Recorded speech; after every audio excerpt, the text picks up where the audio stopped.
하나님의 말씀은 신약성경 마가복음입니다. 마가복음 4장 30절에서 32절 말씀입니다. 제가 전에 성경책은 신약성경 59페이지입니다. 마가복음 4장 30절에서 32절입니다. 또 이르시되 우리가 하나님의 나라를 어떻게 비교하며 또 무슨 비유로 나타낼까? 겨자씨 한 알과 같으니 땅에 심길 때에는 땅 위의 모든 씨보다 작은 것이로되 심긴 후에는 자라서 모든 풀보다 커지며 큰 가지를 내나니 공중의 새들이 그 그늘에 깃들일 만큼 되느니라. 아멘. 할렐루야. 전에 몇 년 전이었던 것 같습니다. 유년부 아이 중에 가족들이 이스라엘을 다녀오면서 한 아이가 저한테 선물을 갖다 줬어요. 그 선물이 무엇이냐면 바로 머스타드 씨앗입니다. 바로 겨자씨였어요. 성경에서만 이렇게 보던 읽던 겨자씨를 그때 사실 저는 처음 보았어요. 굉장히 작은 씨앗이었습니다. 만약에 그것을 떨어뜨리면 찾기 어려울 정도로 아주 작은 씨앗이었어요. 근데 지금 이 작은 씨앗이 아주 커다란 나무가 된다라는 것, 바로 오늘 본문에서 예수님께서 말씀하시는 겁니다.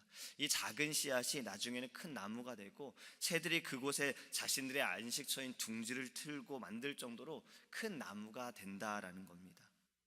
오늘 본문 30절에 이렇게 말씀하시죠. 또 이르시되 우리가 하나님의 나라를 어떻게 비교하며 또 무슨 비유로 나타낼까? 예수님께서는 갈릴리 바닷가에서 자신을 따르는 무리들에게 하나님에 대해서, 하나님의 나라에 대해서 말씀하십니다. 하나님의 나라에 대해서 말씀하실 때, 가르치실 때 예수님께서는 항상 비유로 말씀하셨어요. 있는 그대로 말씀하시면 알아들을 자가 없어요. 깨달을 자가 없는 겁니다. 그래서 주님께서는 비유로 말씀하십니다. 자연을 통해서, 자연을 비유로 말씀하시기도 하고 상황과 환경을 통해서도 비유로 예수님께서는 가르치셨습니다. 근데 오늘 본문의 말씀은 하나님의 나라에 대해서 겨자씨에 비유하셔서 말씀하십니다. 31절 이렇게 말씀하시죠. 겨자씨 한 알과 같으니 땅에 섬길 때에는 땅 위의 모든 씨보다 작은 것이로되. 땅에 있는 씨 중에 가장 작은 씨가 심기어져서 모든 풀보다 커지고 그 가지를 드러내고 새들이 머물 수 있다라는 거예요. 하나님의 나라는 바로 이 겨자씨와 같다라는 겁니다. 오해하시면 안 돼요. 작다라는 것이 아닙니다. 하나님의 나라가 작다라는 것이 아니라 이렇게 시작이 된다라는 겁니다. 죄인된 우리가 용서함을 받아서 천국에 이를 수 있게 된 것은요, 바로 하나님의 은혜로 시작이 되어진 거예요. 믿으십니까? 하나님의 은혜로 시작이 되어졌어요. 그리고 그것은요, 또 믿음이라는 시작이 있어야 되는 겁니다. 하나님의 나라는 바로 하나님의 은혜와 또 믿음을 통해서 시작이 되어지고 우리가 하나님의 나라를 알게 되어지고 또 하나님의 나라에 갈 수 있는 티켓을 받게 되어진 것입니다. 예수님께서는 이 땅에서 사역을 하실 때 처음부터 누가 막 따랐던 것이 아니었어요. 처음에는 혼자 하셨어요.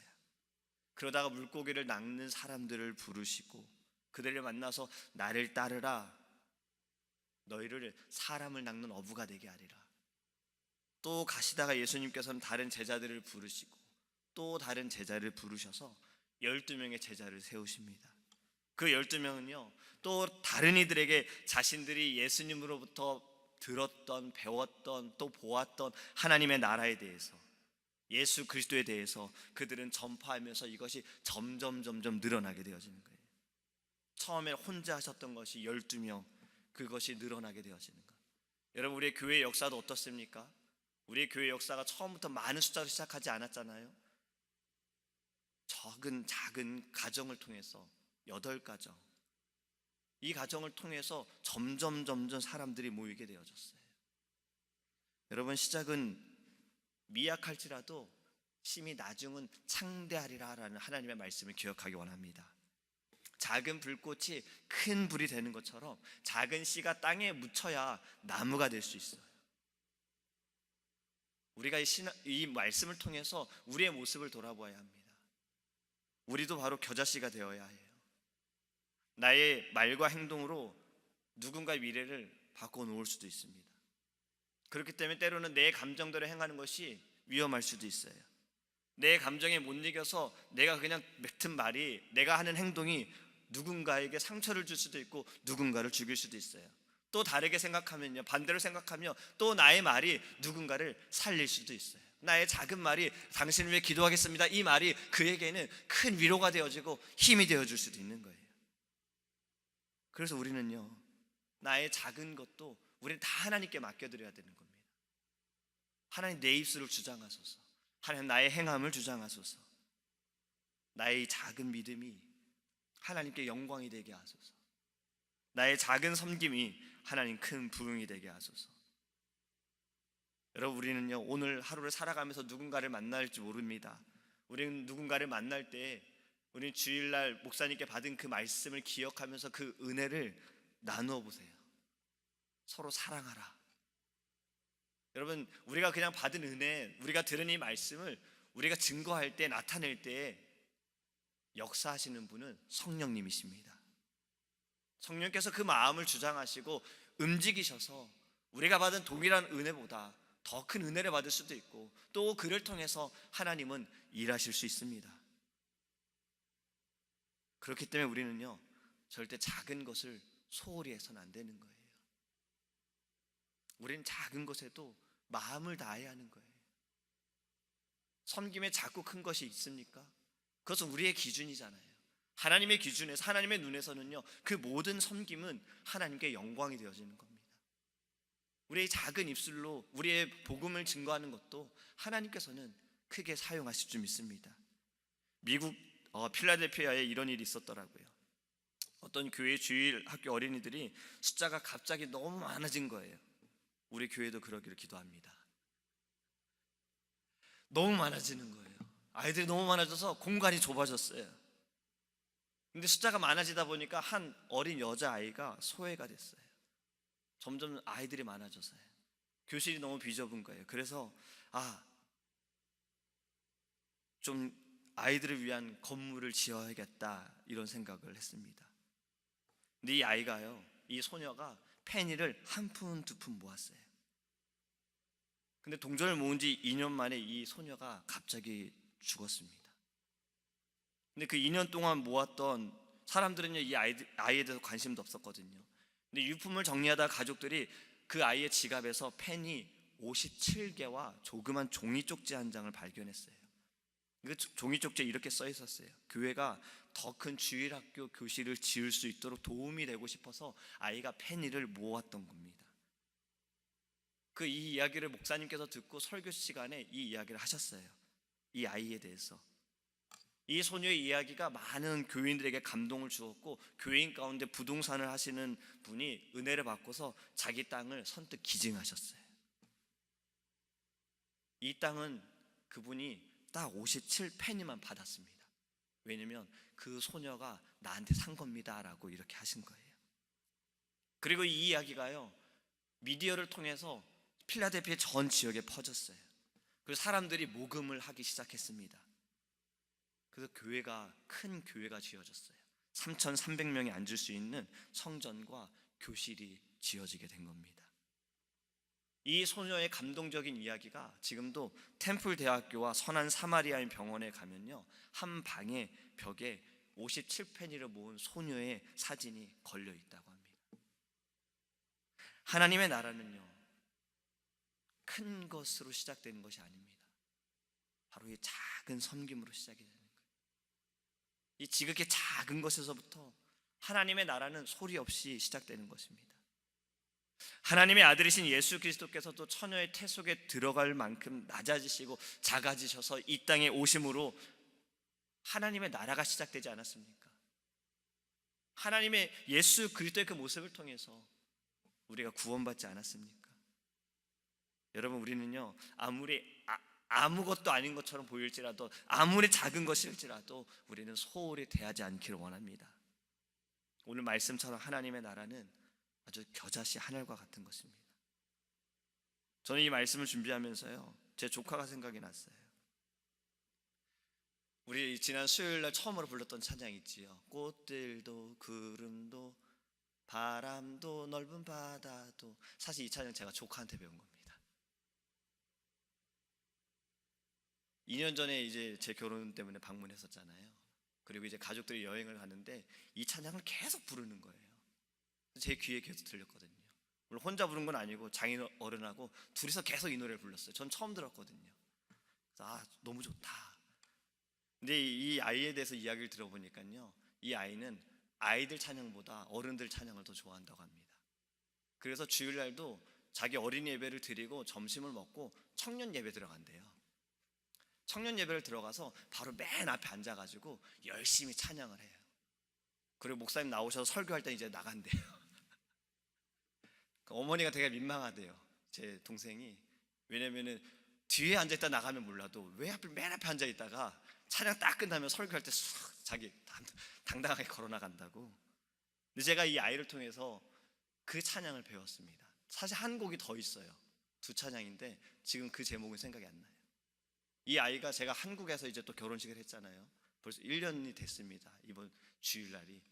이 아이한테, 제 조카들한테 축가를 좀 부탁했더니 이 아이가 뭐라 그랬냐면, 그럼 축가를 자기가 노래를 정하겠다고. 은혜 아니면 살아갈 수가 없네. 그래도 결혼식인데 다른 찬양 안 되겠니? 이 찬양 해야 된다고. 다르게 합의점을 찾아서 나는 하나님을 예배하는 예배자입니다로 바꿨어요. 근데 이 아이를 통해서 제가 배운 거예요. 여러분, 작은 아이일지라도 우린 배울 것이 있다는 것을 말씀드리는 겁니다. 아무리 작을지라도요, 하나님께서 사용하시면 크게 쓰임을 받는 겁니다. 여러분, 우리의 눈으로, 우리의 편견으로 우리가 정해서는 안 된다는 것을 말씀을 드리는 겁니다. 만약에요, 여러분, 이 작은 씨앗이, 이 겨자씨가요 땅에 묻혀있고 그대로 남아있다면, 씨앗 그대로 남아있다면요 절대 나무가 될 수가 없는 거예요. 그 씨앗이 사라져야 돼요. 보이지 않아야 돼요. 그래야지만 나무가 될 수 있는 거예요. 찬양 가운데 이런 찬양이 있습니다. 나는 죽고 주가 살고, 나는 없고 주만 있으면 이 땅에서 하나님의 아름다운 나라가 이루어지리라. 내 자신이 없어야 예수님이 나타나는 겁니다. 내가 죽어야 예수가 살고, 내가 없어야 예수가 나타나는 겁니다. 우리 자신을, 예수님의 말씀에 우리 자신을 묻어서 그것으로 말미암아 성장하여 나무가 되기를 간절히 소망합니다. 그리고 주님께서, 성령께서 우리를 통해 열매를 맺으실 줄 믿습니다. 우리가 이 아침에 기도할 때, 하나님, 나는 없고 주만 있게 하소서. 나는 죽고 주만 살게 하소서. 오직 예수만 나타나는 믿음의 하나님 도구가 되게 하소서. 이러한 마음으로 하나님께 기도하기를 간절히 소망합니다. 기도하겠습니다. 고마우신 하나님, 감사합니다. 하나님의 나라는 겨자씨와 같다 말씀하신 것처럼, 하나님, 우리의 모습이 이 겨자씨와 같기를 원합니다. 우리는 부족하고 연약하오나 또 우리는 그리할 수 없으나 하나님께서 창세전에 우리를 택하여 주시고 우리를 구원하여 주시고, 하나님, 우리를 자녀 삼아 주시고, 주님, 우리를 예배하게 하여 주심을 감사합니다. 우리의 작은 섬김이 하나님께 영광이 됨을 믿습니다. 우리의 작은 믿음이 하나님께 기쁨이 될 줄 믿습니다. 우리의 작은 순종이 하나님의 놀라운 이적과 기적과 표적이 일어날 줄 믿습니다. 주님, 우리는 연약할지라도 주님께서 강하게 하시고 담대하게 하시고 크게 사용하실 줄 믿습니다. 주님, 우리의 모습은 이 겨자씨처럼 사라지게 하소서. 나는 없고 오직 예수만 있게 하여 주시고, 나는 죽고 오직 예수만 살게 하여 주시옵시고, 하나님의 나라가 이 땅에 이루어질 수 있도록 주님, 우리를 사용하여 주시옵소서. 주님, 우리에게 주신 사명이 있습니다. 직분이 있습니다. 비전이 있습니다. 주님, 우리가 이 일을 위하여 열심을 다하게 하여 주옵소서. 우리의 마음을 다하게 하시고 우리의 목숨을 다하게 하여 주셔서, 하나님, 우리가 섬길 때에 주님의 놀라우신 은혜가 하나님 나타내게 하여 주시옵소서. 주님, 우리의 힘으로 감당하지 않게 하시고 오직 성령의 그 은혜 가운데 우리가 나아갈 수 있도록 인도하여 주시옵소서. 우리의 작은 입술을 사용하여 주시기 원합니다. 하나님, 우리의 작은 행함을 사용하여 주시기 원합니다. 오늘 한 날도 주님께서 주셨사오니, 하나님, 이 날도 주님과 동행함을 통해서 우리의 아버지 입술에 오직 주의 말씀을 나타내게 하시고 서로 사랑하기에 힘쓸 수 있는 하나님의 마음과 하나님의 그 은혜를 드러내게 하여 주옵소서. 감사드리며 살아계신 예수님의 이름으로 기도합니다. 아멘. 하늘에 계신 우리 아버지여, 이름이 거룩히 여김을 받으시오며 나라의 임하옵시며 뜻이 하늘에서 이룬 것 같이 땅에서도 이루어지이다. 오늘날 우리에게 일용할 양식을 주옵시고 우리가 우리에게 죄 지은 자를 사하여 준 것 같이 우리의 죄를 사하여 주옵시고 우리를 시험에 들게 하지 마옵시고 다만 악에서 구하옵소서. 되게 나라와 건세와 영광이 아버지께 영원히 있사옵나이다. 오직 주